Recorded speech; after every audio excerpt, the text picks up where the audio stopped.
তবে সালমান শাহের সময় এটি ছিল একটি দুর্দান্ত বিষয়। সালমান শাহ এই বাংলার মাটিতে একটি উজ্জ্বল নক্ষত্র।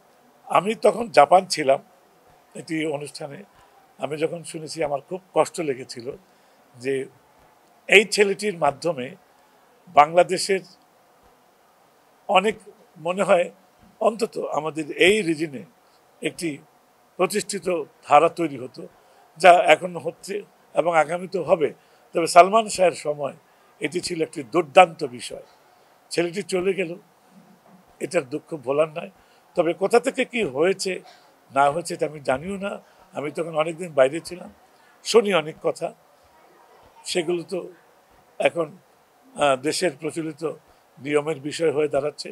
সালমান শাহ এই বাংলার মাটিতে একটি উজ্জ্বল নক্ষত্র, বাংলাদেশের সঙ্গীত আকাশে এই নক্ষত্রটি ঘুরে বেড়াবে, অনেক কিছু মানুষকে মনে করিয়ে দিবে এবং এর থেকে আমাদের ইয়াং জেনারেশন অনেক দৃষ্টান্ত নিয়ে নিজেদেরকে তৈরি করবে, এটি আমার বিশ্বাস। সালমান শাহ টানা তৃতীয়বার অর্জন করেছে দেশের সেরা সুপার ব্র্যান্ড স্বীকৃতি বসুন্ধরা টিস্যু। এটা আমি যদি আমাকে প্রশ্ন করেন, এখনো আমরা যেটুকু পিছিয়ে আছি এটা আমাদের দুর্ভাগ্য, আমাদের নিজেদের তৈরি কিছু সমস্যা এবং আমাদের মধ্যে কিছু রেষারেষি থাকে। আমি জানি না কেন এই রেষারেষি যতদিন থাকবে ততদিন এমনিভাবে দেরি হতে থাকবে এবং একদিন আমার বিশ্বাস এই রেষারেষিও চলে যাবে। আমরাও কেন জানি না পৃথিবীতে আমাদের সন্তানেরা সত্যিকার অর্থে রয়্যাল বেঙ্গল টাইগার হয়ে একদিন আসবে, এটা আমার বিশ্বাস।